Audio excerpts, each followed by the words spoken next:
This is Africa, a continent of plenty that languishes in poverty. Some 70% of Africa's people are farmers, most of them on smallholder plots that leave them struggling to survive.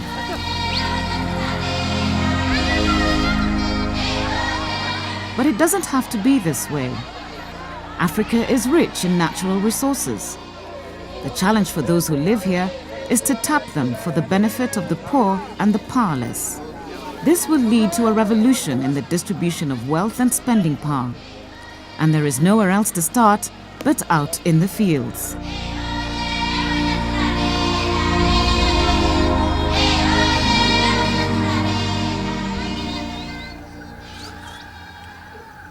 Abdoulaye Traoré lives in Mali. For years he was a traveling salesman, struggling in a hostile world. He never looked at his farm to sustain him. Then he was introduced to a seed company called Faso Kaba. They sold him much better seed varieties and gave him sound advice on how to get the best from his land.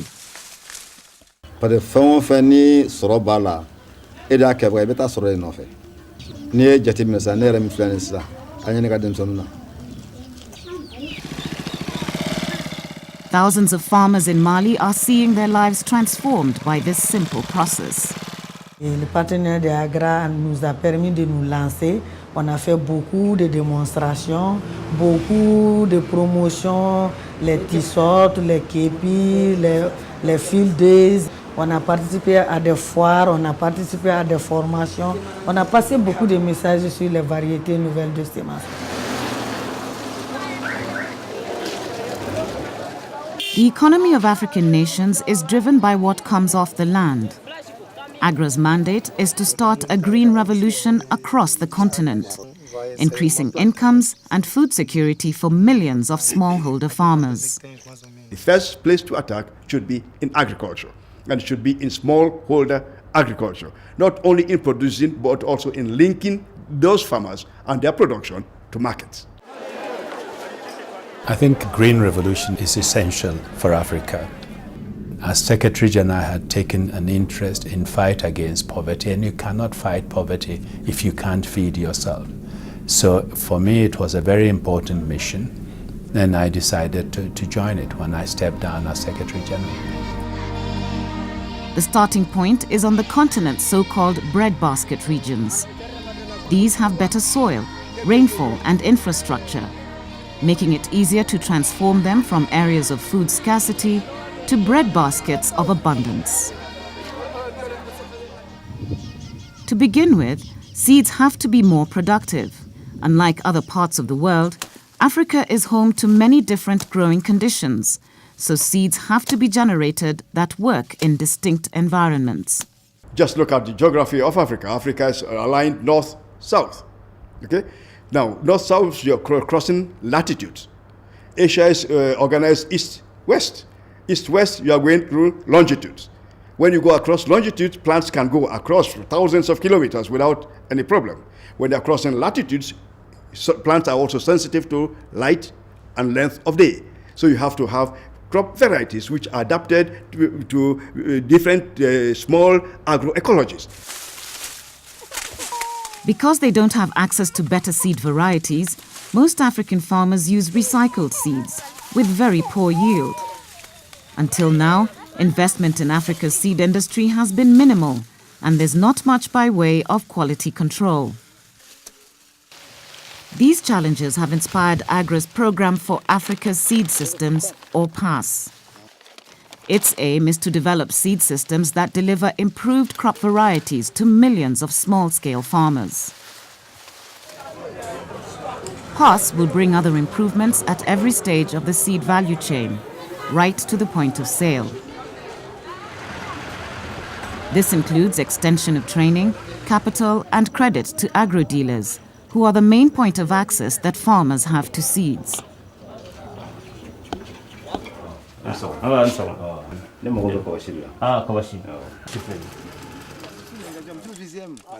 Through PASS, Agra has extended grants to hundreds of organizations in all aspects of seed improvement.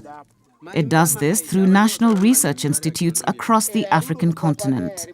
The seeds gaining most attention are the staple foods of the continent: maize, sorghum, sweet potato, millet, groundnuts, and cassava. In Mozambique, Agra is supporting an unusual hybrid, a sweet potato that's colored orange from its high content of vitamin A.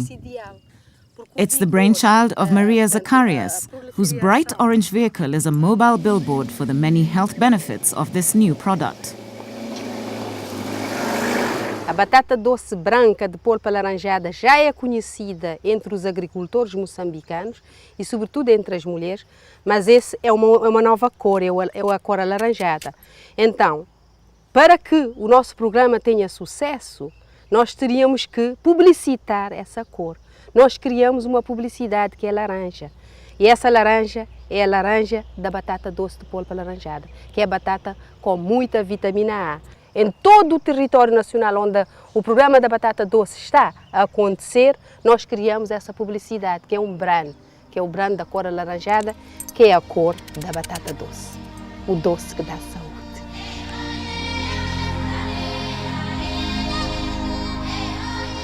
PASS was started in 2006. Already, the program has seen training for 100 African crop scientists, funding for 40 crop breeding programs, and 65 new crop varieties introduced to the field. PASS has also provided startup capital for 43 African seed businesses.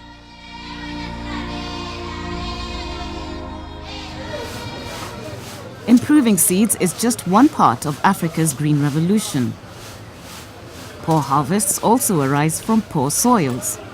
3/4 of all Africa's soils are badly degraded, leading farmers to invade forest areas in search of more fertile land. The result is more degradation. When people travel around and they see the forest, they live under the false impression that the African soil is very rich, but the forests are sustained by this tiny, thin layer of soil, for which leaves fall, they rot, and they are able to sustain that biomass.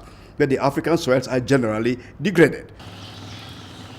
In Bamako, Mali's Institute of the Rural Economy runs a lab that analyzes soil samples from all over the country. The aim is to discover what needs to be done to improve them. The involvement of science in farming in Africa is a must. The farming in Africa was based on traditional system, and you need science, you need research to analyze what the farmer is doing, to problem solving, and also to put together technology that can improve the productivity. Such research is just one component of the Soil Health Program, which will regenerate millions of hectares of farmland through effective management of soils across the continent. The Soil Health Program involves working with the farmers to manage the soils in a responsible way. This includes bringing in organic and inorganic fertilizers, crop rotation, rotating maize with beans, as well as good agronomy to retain the soil fertility.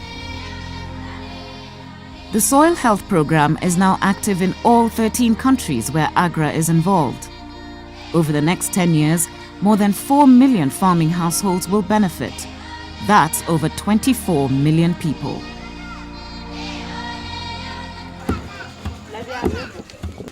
But for all the improvement in crop yield, a smallholder farmer will remain poor without access to a well-functioning market. Absence of storage and erratic transport are common problems, and farmers lack information on how to get the best prices for their produce. And here is where Agra has another intervention: a market access program that provides critical skills on how farmers can gain economies of scale and develop processing facilities to improve their income. The markets program works with smallholder farmers, trying to improve their ability to supply the market and link them to supply the top of the supply chain. These are the big buyers like World Food Program, the big processors, and also helping them to aggregate their volumes so that they have economic quantities and they can then be able to negotiate effectively.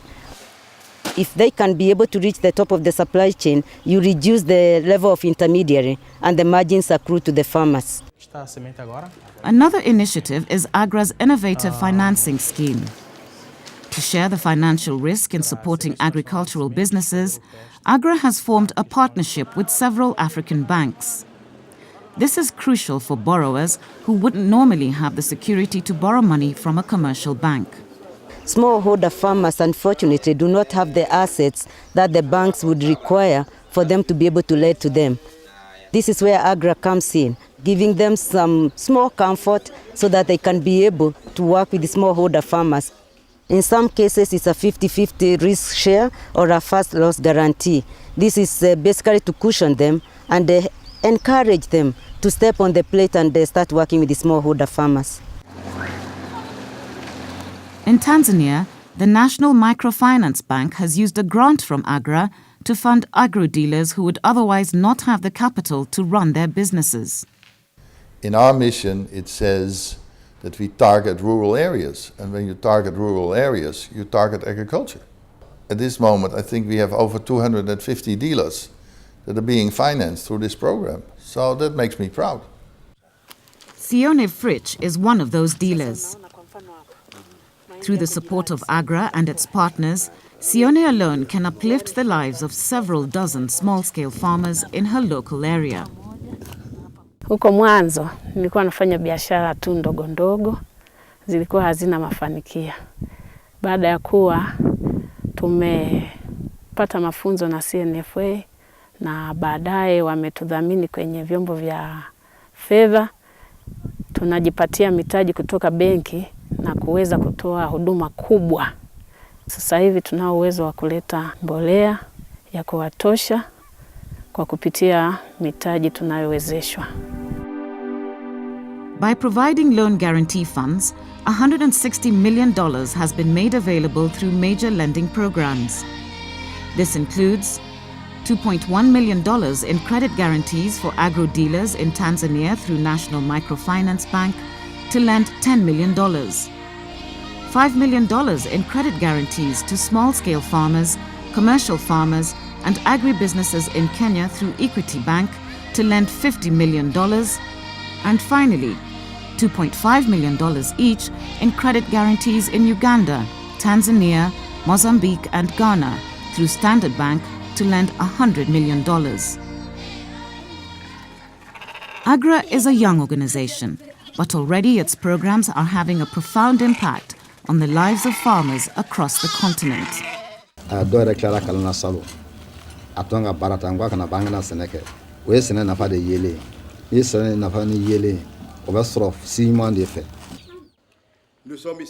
Of course, Agra is not working alone. Urging government to create farmer-friendly policies is central to its mandate. This will accelerate Africa's green revolution. We've created a partnership council bringing together all those working in agriculture, from African governments to international institutions, the World Bank, to come up with the right policies that will be agricultural friendly and also help the rural population. The message is, let's work together as institutions, work together with the African governments, work together with the farmers above all to help them feed our continent. It can be done provided we make the right investments and we sustain our effort.